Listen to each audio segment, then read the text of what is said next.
Afternoon, ladies and gentlemen. I think that's the first time I've ever got up to a lectern and people have actually gone quiet without me saying anything. It's amazing. Maybe that's because we're a little bit late. But anyway, not to worry. Thank you for coming to the War Memorial today and welcome. Thank you for braving the lovely Canberra cold this morning. I just wanted to welcome you and introduce our speaker today, Brennan Keats. I'm the Education Manager at the War Memorial here. And I guess the reason why these kind of events and these kind of days are so important to the memorial is that it allows us to do what the memorial is really here for. I think people outside of the memorial often think about this place as a place of history and a place to teach us about the past. But what this place really is, and dealing with the 130,000 school kids that come here every year, I can tell you this is how we deal with them. It's not really a place of a military history lesson. You don't come here to find out exactly what happened in any particular conflict. You come here to learn, but you come here to learn about people and individual stories. And that's why Mr. Keats' work is so good, because it's connecting us to real stories. So without further ado, Brennan will come and speak to you. But before he does, there is a piece of music, Over the Quiet Waters, will play first.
It is fitting that Russell be remembered by this song, because this was a song that his father, my father, wrote upon his death.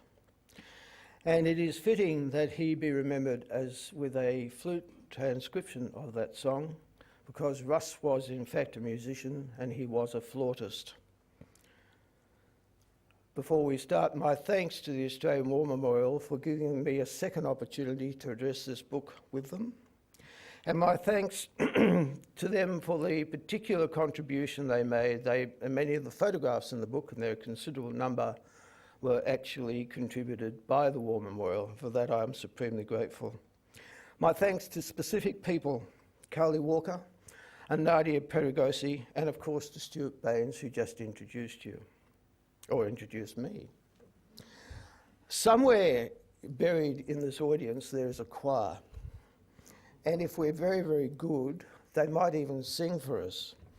And I would ask that instead of bursting into spontaneous applause as one is wont to do when people have performed, I ask you please reserve your applause to the very, very end to give me a go. Okay. 70 years ago and 10 days, 10 days, at this time, the heavy cruiser HMAS Canberra was engaged in defending herself and a huge fleet of transports that were landing troops on Guadalcanal. She was defending a concerted air attack by Japanese torpedo bombers, low-level bombers, and later on you will see just how low they were going. It was a huge thing. At 1800 hours that night, 6 o'clock that night, Canberra then went into patrol mode, where she was patrolling up and down between Savo Island and along Guadalcanal, right alongside Red Beach, where one of the landings had transpired. The control line, there were 3 ships in line ahead. There was HMAS Canberra, and USS Chicago. Australia, as in HMAS, Australia was called away because there was a conference that required the presence of the commander of the fleet, Admiral Crutchley. So we now had a situation where we had in line ahead Canberra and Chicago. Chicago was actually designated as to be the senior ship, and Chicago should have actually come ahead of Canberra, but Captain Baudet decided he would stay where he was. At 10 to 12, my brother Russell came on watch in the plot. Now, the plot in those ships, was in fact, in modern parlance, was in fact a computer room. It was used as a backup for navigation. In fact, it was used as part of the navigation of the ship. And Russell would have come on. He would have been hot. I know Anne and I have been to the Solomons. He'd have been hot. He'd have been sticky. He'd have been dog-tired. The ship had gone into action stations on the 6th of August, and they had been fighting every day since the 6th of August. That was all the 6th of August, or half the 6th of August, 7th non-stop, and the 8th non-stop. And at night they were on patrol duty. They were all desperately tired. Russell would have been tired, he'd have been hot, he'd have been sticky, and worse than that, he wouldn't have had a shower for since probably the 5th of August, so he's probably a bit high. He had lived on sandwiches, that's all there was. The cooks were feeding guns, they were not feeding crew. At 12 o'clock, there would have been an exchange between Russell and the bridge, the navigator on the bridge, involving chronometer readings and involving coordinates. Then the ship would have turned, the order would have been issued, port 15, and the ship would have turned to port and slowly come round. Sometime later, when the appropriate moment had been arrived at, there would have been a further exchange of chronometer readings and of coordinates, and Canberra would have straightened up midships and come back on the course she's going, straight down the line from which she had come. Russell was tired. He was very tired. He knew if he read, he would go to sleep. So he did something that Russell always did. He sat down and started to write letters. At 1 o'clock, we would have had the same procedure. Russell would have called the coordinates, he would have called the chronometer time, the navigator would have said port 15, the helmsman would have responded, 15 a port wheel, sir, and the ship would have come round. Another exchange of coordinates, and the navigator would have said to Russ, very good. He then addressed the helmsman and said midships, and Canberra would go back on the same course. The ship moved along. There was a steady hum of the engines. There was a steady whine of the blower fans feeding the boilers. And there was a steady movement of a ship at sea, that slap, slap, slap, whoosh as she moved along. At about 1:01:42, Russ would have heard an airplane, just a slight hum. He would have seen A bright light up in the scuttle out of the plot. And at 1:44, the commander of Shokai, the 8-inch Japanese cruiser, with her two 6-inch cruisers, would have ordered fire. Whereupon Canberra, having been lit up, would have been straddled by shells all round. One shell exploded out of an 8-inch gun. It arced up into the sky, a dark mass. 200 pounds of steel and TNT. As it proceeded arcing along, it would have glowed, and as it got closer and closer, the glow would have increased to bright orange. It would have arced down and detonated outside. The plot office smashed in, and Russell Keats was killed instantly by the blast from that shell. A second salvo hit the bridge, wounding and killing men in the bridge, and worse than that, the shells from the salvo would have stripped along the engine rooms, snuffing out the boilers, snuffing out the engines. 84 men were killed in that ship. They were very lucky. 84 men only were killed in that ship. 33 of them were stokers and ERAs. So almost half, in fact, the entire engine crew of that ship were wiped out.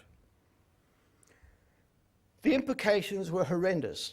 Canberra stopped dead in the water. 10,000 tonnes of British steel just went plonk, stop. She could do nothing. She could not return fire because all her gun breaches were electrically controlled. She could not turn her turrets. They had managed to get one of the turrets to port. Somebody managed to get a shell out of X turret, but she was paralysed. She had no dynamos. Everything was electrically controlled, including the fire pumps. And there she stood, a blazing, twisted mess.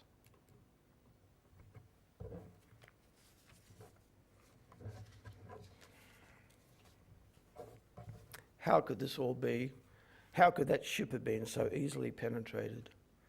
It goes back to 1921, a very, very important year for this book. On August 22nd of 1921, Russell was actually born. And prior to that, around about that time, women had been given the vote. And all the major nations were actually starting to rearm. There was what was called a capital ships race, because it was learned from World War II that he who controls the seas controls the war. And that's why we won, or the Allies won, the World War I. So there was this huge capital ships race. Women had the vote. And the women said to the men, "We are the ones that pick up the pieces. We are the ones that put up when our sons and our fathers and our lovers and our menfolk do not come home. We are the ones that fix them up when they come home, maimed physically and maimed mentally. Hang on, enough is enough." And men, being men, always willing to compromise, set up the Washington Treaty. And the Washington Treaty was actually impose limitations on the number of ships that could be built by the major nations and on the configuration of those ships. And all the major nations of the time actually signed the treaty, all of them except Germany. Britain, who badly needed to rebuild her fleet, actually started to build the heavy cruisers. She was limited to 15 heavy cruisers. They could be no more than 10,000 tonnes when launched. They could only carry 8-inch guns and 4-inch guns. The armament was limited. And because to comply with the weight restrictions, they could only be lightly armoured. They had no armour plating on them at all. Battleships prior to that had inches of armour plating all over them. The counties had no armour plating. Australia ordered 2 counties. They ordered them in 1925, the Australian government. And the 2 counties were HMAS Australia and HMAS Canberra, 2 heavy cruisers. They were subclass Kent cruisers. The Australian press got hold of this and they had a field day. Not only was Australia of the opinion, why do we need a navy? We're so remote, nobody knows we exist anyhow, and all these wars belong to Europe. Why the heck should we get involved? The currency lads. Okay? And the press said, these ships carry no armour. If shells get into these ships, they will create havoc and murder. It is strange that Canberra took 24 shells in 2 minutes, 24 heavy shells in 2 minutes, and only 84 men died as a result of it. Maybe there was something to be said for the counties. There was stuff to be said for the counties. They actually they could ramp up to 31 knots, 31 and a half knots. That was pretty fast, nearly 60 kilometres an hour. 10 tonnes of steel whipping through the waters at 60 kilometres an hour. That's something. They steered, in the words of one admiral, they steered like a picket boat. Very, very, very manoeuvrable. But they had one really bad thing. They were not armoured. When World War II began, they suddenly thought, these ships are lightly armoured, we better do something about it. And they fitted what they call a belting, an armoured belting, which would have gone round the ship and would have actually covered the engine spaces. All the counties that they produced were fitted with this armoured belting, all except HMAS Canberra. Why wasn't Canberra fitted with a belting? Because she was too busy out there working. Canberra was one of the hardest work ships that we had in World War II. We choose not to remember her. So it was that Canberra, there's Australia being led by Canberra in Jervis Bay, quite appropriately. Canberra was ordered in 25, as I have said. She was launched in May 27 and arrived in Australia on the 16th of February 1928. And from there, that time on, she became the ship's flagship, the country's flagship, the fleet's flagship. I'll get it right yet. And she did a whole series of cruises. They had cruises named after the seasons. And it was a strange coincidence that every time Canberra went on a cruise, she always managed to end up in Melbourne on Melbourne Cup Day. And she always managed to end up in Hobart on Regatta Day. Strange about that. When World War II happened, there she is, flagship off Wilson's Promontory. When World War II happened, Canberra and the other ships in the fleet were involved in escorting ships around Australia. Here she is, escorting the troop ship Queen Mary. Italy came into the war, and where Canberra was just doing escorts between Sydney Harbour and Fremantle, all of a sudden Canberra found herself out in the Indian Ocean. By this time, Russell had joined her. Russell joined Canberra on the 30th or 31st of December 1940. And there she was in the Indian Ocean. The Indian Ocean enjoys notoriety of being calm and fantastic scenery. Russell wrote to his parents, sea, sea, water, water all around, hot, oppressive weather, tepid nights, stars by the million, stars we never dream of at home, skies as rich a blue as possible to imagine, sunsets with every colour of the spectrum, sunsets that will give the average artist the horrors when he thought of painting them, beauty that only God can create, moons each night, big as mountains, glassy oceans fixed and glazed as 'twere. This point we're going to hear the song She Walks in Beauty in a minute, and I'm sure when Lord Byron wrote the words, cloudless climes and starry skies, he did not have the Indian Ocean in mind. And I'm equally sure that Horace Keats, when he set those words and set the lines starry skies and cloudless climes, had no idea that he'd be talking about the Indian Ocean. Anyhow, there it is, and without any further ado, the Sydney Male Choir, She Walks in Beauty.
In the Indian Ocean, the Germans were harrying our merchant fleets with naval ships, as in the Admiral Scheer, which you see here, and with armed merchant cruisers.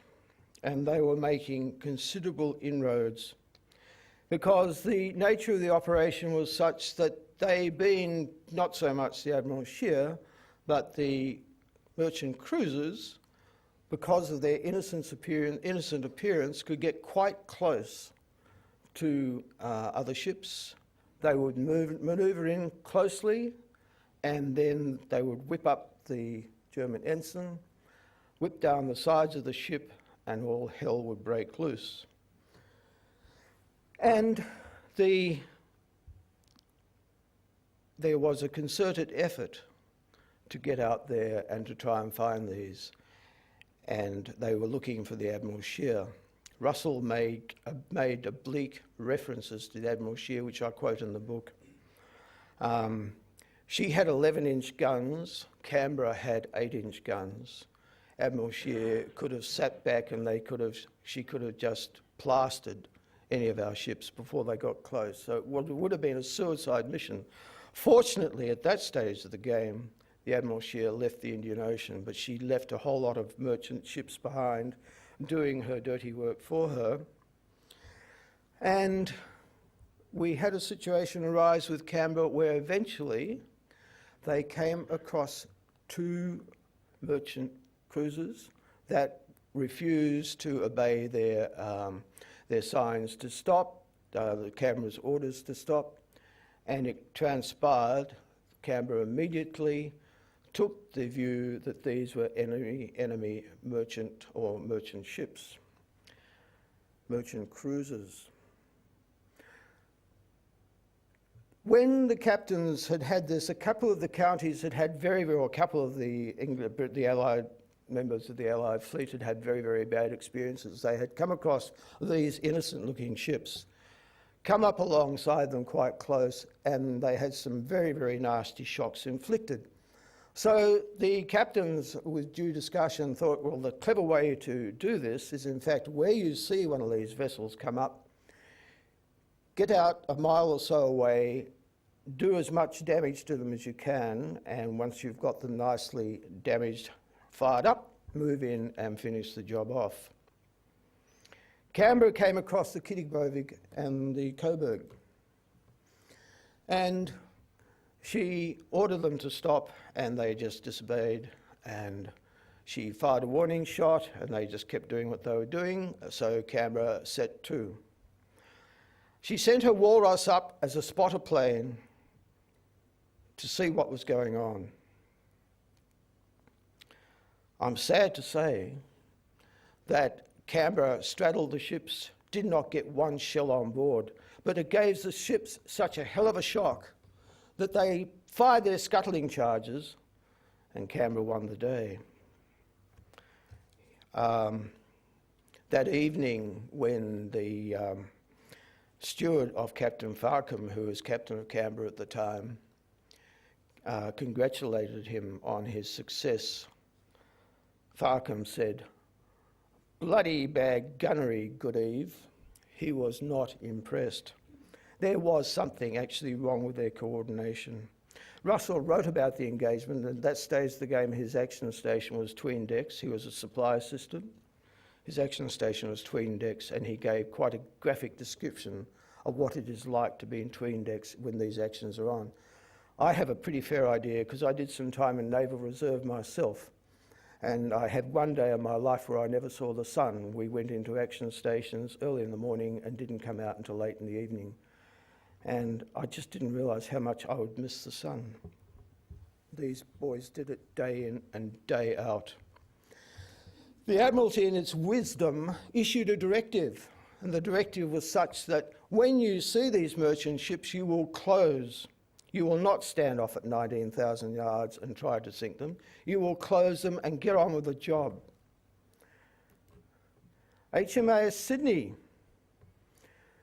Captain Burnett was very aware of the Admiralty's directive. HMAS Sydney. The Cormoran. I don't have to say too much about that. HMAS Sydney and Cormoran closed and sat alongside each other and pounded themselves to death. That is the A turret of the top of HMAS Sydney. Notice how the top of the turret is missing. That gives some indication as to the severity of the action. In the meantime, around Sydney, we were blissfully unaware that the war was going on. We heard about Darwin. Oh, that was nothing, said the press. They managed to lob a bomb on the post office and a few people were killed. Nothing else. Don't worry about it. You're safe down here. So Sydney partied on. In the meantime, we had ships like the HSK Penguin, who was cruising up and down the east coast of Australia laying mines. And if you were to see a map of the east coast of Australia after World War II and see the dots where ships had sunk, the east coast of Australia was black with dots, and we didn't know a thing about it. It was going on.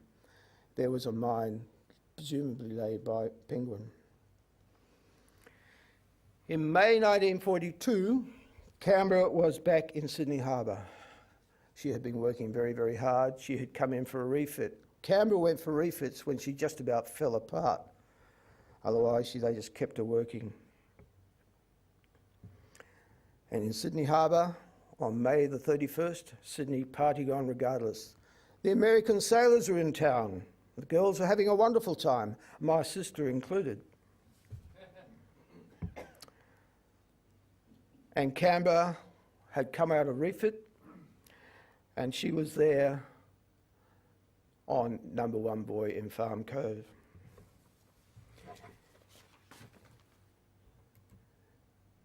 Off Sydney Heads, there were 3 large Japanese submarines, which actually carried midget submarines, and they actually carried planes. And in the evening of the 31st of May, an aeroplane just like that came in and flew all around Sydney Harbour, and everyone thought, ooh, pretty aeroplane. Nobody thought. There was some consternation about it, but very little. And flew around and found out all they wanted to know. There were 2 heavy cruisers in Sydney Harbour at that stage of the game. There was USS Chicago, and there was HMAS Canberra. The Japanese proceeded with their midget attack, and in the course of the midget attack, Chicago fired her guns. And Russell was at home on leave at this stage of the game, and when Chicago fired her guns at a periscope that they saw, he said, "Those are Chicago guns, I better get back on board." Prior to that, there was a man on the boom gate, where Manly ferries used to go through every day and evening. And he was on the boom gate there, and a Manly ferry went through, and he opened the boom gate, and he saw this enormous shark going through underneath, right under this great big grey shark. So he prodded it with his blade, and it made off a metallic clang. He immediately reported it to the powers that be, and they simply said, "You're drunk. That couldn't possibly be. Nothing like that could happen." Captain Bode, when he heard Chicago's guns fire off in a friendly harbour, stormed and came back into the ship, stormed into the wardroom and said, "What are you doing firing your guns in a friendly harbour?" And the officers, who were pretty fearful of this man, said, "We saw a periscope, sir." Captain Bode's response was, "You must be drunk." One thing I would ask you to do before you leave the War Memorial today, 2 things I'd ask you to do. I'd ask you to go and see, hopefully the Japanese display of the invasion of Sydney Harbour will be running. And if it is running, go and see it. It is very moving. And the other one I want you to go and see is the G for George.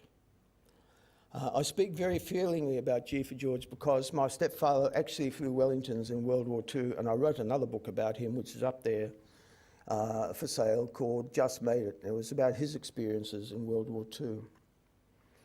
But the thing I want you to listen and note when you go to watch G for George is when they read the statistics out at the end of it, just stand there and observe the effect it has on the people watching it. It is quite horrendous. Anyhow, Russell did as he said he would. He said, "I must get back on board," and he had a friend at home. And they got out there and they went up to Spit Junction, which is near Mossman, to catch the tram to Wynyard. And while they were standing there, Russell lit 3 cigarettes with 1 match. I won't explain that. I'll explain it later if you need it. In the meantime, Russell went out to sea. Canberra steamed out the heads, turned north the last time. And my father had recorded with Harold Williams the song "The Roads Beside the Sea." And the song had arrived in the ship, and Russell wrote, he said, "Many, many thanks. The record arrived today. It's excellent.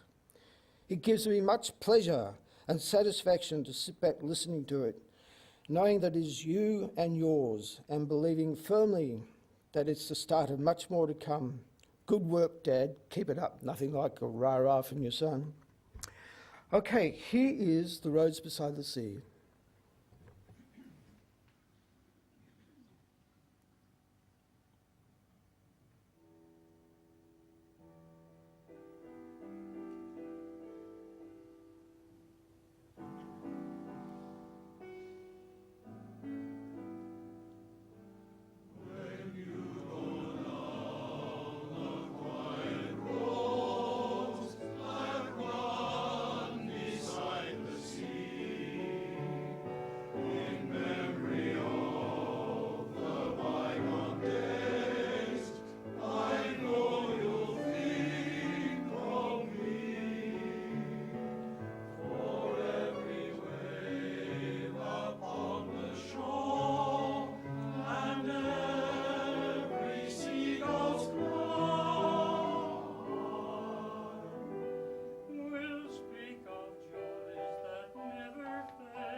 I don't know if you picked it up, but in the roads beside the sea, there was the words, "Ah, listen what they say for me." Recall what happened to Russell. The guns spoke. How was Russell killed? Russell was killed by gunfire. Ah, listen what they say for me.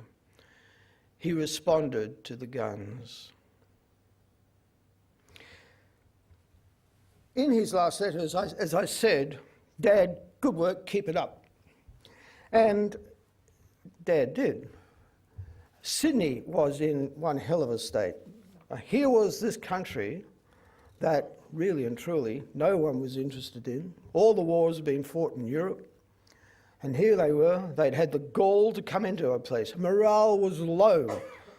So Dad wrote Drake's Call. As Wendy Dixon, the Sydney soprano, said, it is a rabble rouser. And she was right, it sure was. In that word, in that song, there are pertinent words again. Unguarded lay the darkened sea, as viewed by mortal eye, and yet I knew that sight unseen, grim phantom fleets were nigh. It's just amazing. My father, when he wrote these songs, he wouldn't have had a clue. But all these songs embedded in each of the three songs we've heard to date, there was a message, and every message was pertinent to what was happening to his eldest son, my brother. Ladies and gentlemen, Sydney Male Choir, Drake's Call.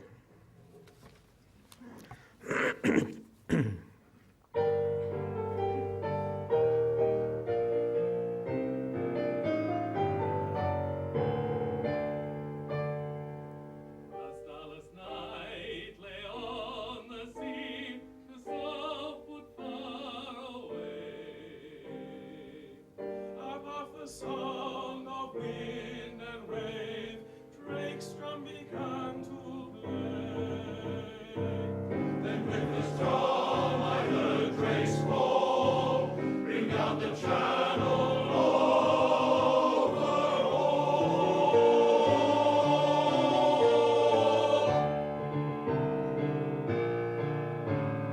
Foes shall hear my drum down channel, they shall hear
Canberra turned north and went off on an unknown mission. They did lots of practice runs with the American Navy, And then eventually they ended up off the Solomon Islands. Why were they on the Solomon Islands? I'd tell you why. Because the Japanese were building an airfield there, what is now the international airport at Honiara. And that airfield was but a stepping stone to the north of Australia. So it was imperative that the Allies neutralise the airfield and in fact take it over for their own purposes. So that's why they all went there. And there was a huge fleet. Russ talks about it in a letter which is in the book. It was a huge fleet. We're going out to inflict the final victory, said Russ. And that's what happened. There they were, and they landed on Tulagai, and they landed on Red Beach and Guadalcanal. And Canberra was doing her bit. Remember I talked to you about the bombers that were there. There's Canberra off Tulagai. Look how low those aeroplanes were. And those planes were attacking these ships. It's just unbelievable that more ships weren't sunk. If there were very few, they just managed to get out of the way. I don't know what they did, but they were quite incredible. In the meantime, the landings, all the time, the landings were being constantly interrupted by these air attacks, and they were, as you can gather, they were pretty substantial. And the result was utter chaos. When they got landed, I think that's Red Beach, trying to drop stuff on Red Beach, they'd no longer sooner get it there than they'd have to go out and the ships would have to take off.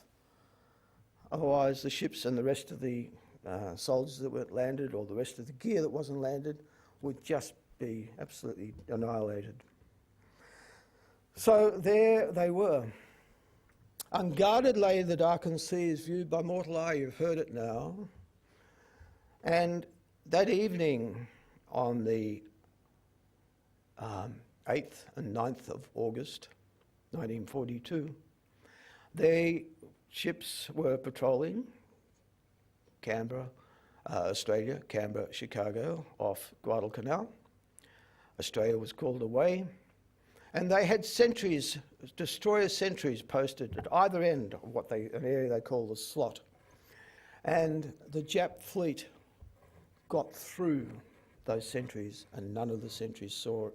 There was no warning issued until seconds before the Jap fleet was on top of them.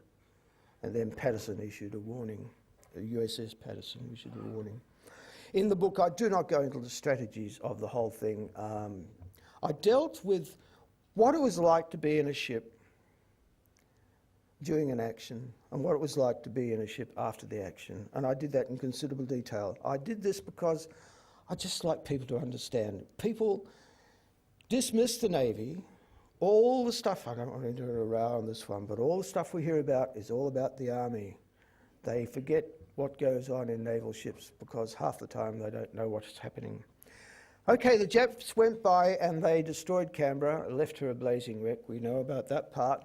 They then kept going and they took out USS Astoria, went by and they took out USS Quincy, and lastly, they saved up for the end USS Vincennes. And these were all heavy American cruisers. They were left blazing wrecks. They lost hundreds of men. Canberra lost 84. 74 went down in the ship. 10 died of wounds later. The Americans lost hundreds and hundreds of men.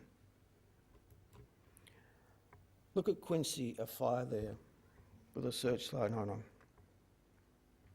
If Russell had to be killed, being a sensitive lad, as an old friend he knew in the Navy said to me once, Russell was a square peg in a round hole. He just didn't fit the normal thing of a sailor. I'm pleased if Russell had to be killed, he was killed straight off, because I think he would have, if he had lived and he'd have seen what transpired after, not only to his ship but to his friends, I don't think he would have lived very well with that, as did a lot of men. Okay. I paid tribute to the crew of Canberra because they were told, the order was issued by Crutchley, who wasn't present, who eventually, when he found out of her fate, said if she cannot raise steam by 0600, she is to be sunk. And they couldn't raise steam. I mean, the boilers just smashed, the engines were smashed. So they had to sink her. And many of the men, including one of the senior petty officers, said as they left the ship, she could have been towed home. Anyhow, they had to sink her. And they had the devil's own trouble to sink Canberra. She was designed not to sink, and the Brits did a jolly good job. And they couldn't sink her, and they poured shells into her, and they hit her with torpedoes, but the Allied torpedoes didn't work very well. Finally, they got one torpedo in, which hit her in a vulnerable spot right on the bow, and the tough old Clyde cruiser turned to starboard, rolled over, and she sank. None of the men that were taken away actually saw her sink. Word of the sinking of Canberra did not get back until 20th of August, and yet the night of the 9th, my father was awakened. Now, this has happened to lots and lots of people, so this is nothing new. He was awakened by an almighty gust of wind coming through the window, and the curtains blew aside, and there, standing in the window, was Russell holding his head. And Dad knew.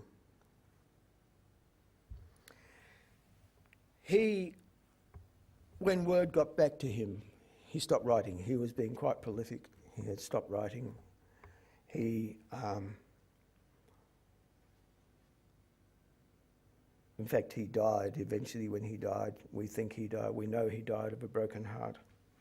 My mother, to her dying day, castigated Russ for joining up. She said he had no right to join, he was far too young. And my sister developed an implacable hatred of the Japanese, which she carries to this day in her later years. I was far too young to know what was really going on, although I knew that something was missing, and in my later years I spent many tears about Russell. Before we have Over the Quiet Waters, which we'll conclude with, I want to make a couple of points. In the book, when you buy it, you'll find there's a CD in the back, and the CD has half a dozen songs on it. You've only heard 4 of them today because these are ones that are very, very relevant. One of the songs on there is called The Ballad of the Convict's Daughter. And the Ballad of the Convict's Daughter, which was only suitable for a soprano, it tells the story of a young man who went to war and he was sent to Crete. And his girlfriend, his lover, his fiancée, begged him not to go. And the poignant words in that song, which stick with me all the time, are, "And now he lies in Crete, at the bottom of the sea, with his hands curled up as a child would be." And I thought, how could I leave that song out? Anne and I went to the Solomon Islands. That's how I knew Russ was a sweaty mess when he came onto a thing. It was unbelievable. It was quite fascinating. If you've got another couple of hours, I'll tell you the story. And we went to where Canberra lies, and before we went, we came here and we bought 20 poppies. And we eventually managed to convince somebody to take us out. They thought we were mildly mad, and they weren't far wrong, to take us out to drop these poppies over the site of where Canberra sank. The 20 poppies, one for every year of Canberra's life, of Russell's life. Russell died on the 9th of August. He would have turned 21 on the 22nd of August. 22nd of August, remember that date. And I went there with very, very mixed feelings. I thought, am I going to be a blubbering mess, or am I going to laugh, cry? What am I going to do? And I went there, and it was fine. I just dropped 20 putties over the side, and Anne kept saying to me, for God's sake, look serious. And anyhow, so I did that. But I came away with one thought. They sank Canberra. There were 74 men in that ship. And before they sank her, none of the crew would leave that ship. And this is Navy for you. None of the crew would leave that ship until they had combed her from stem to stern to make sure there were no wounded left on board. And so she went down with 74 men in. 10 men died after on the way home as a result of wounds on that ship, and they were buried at sea. And I thought, as we were poised over there of the wreck of Canberra, I thought, well, at least we know where Russell is. I can tell my children, my grandchildren, or we can tell our children and grandchildren where Russell is. And those 10 men, they will never know where they are. Dad wrote one more song. It was called Over the Quiet Waters. You've already heard it in the flute arrangement. You'll now hear Over the Quiet Waters with the Sydney Male Choir.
The pertinent words in that song are the very last words. Someday you'll come to me. Once more, my father wouldn't have realised the implications of those words when he said them. Certainly Herbert Brennan wouldn't have realised it either. My father, Russell's father, my father, died on the 21st of August 1945. One day before his eldest son's birthday. If Russell had lived, he would turn 24 on that day. Ladies and gentlemen, I want to thank the Sydney Male Choir, its conductor, Dr. Houston Dunleavy.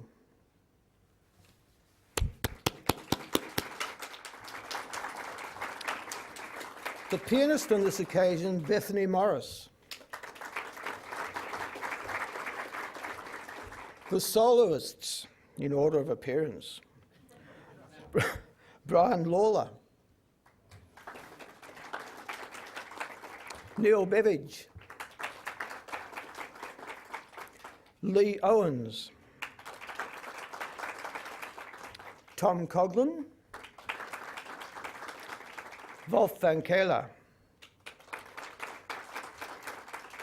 Bill Maxwell, Damien Blackburn, Kevin Berg. Ladies and gentlemen, the Sydney Male Choir.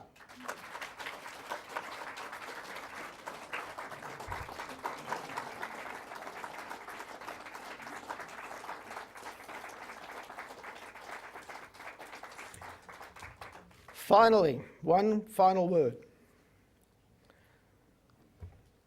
None of this would have happened without the support and superb organising ability of my wife, Anne. Thank you, ladies and gentlemen.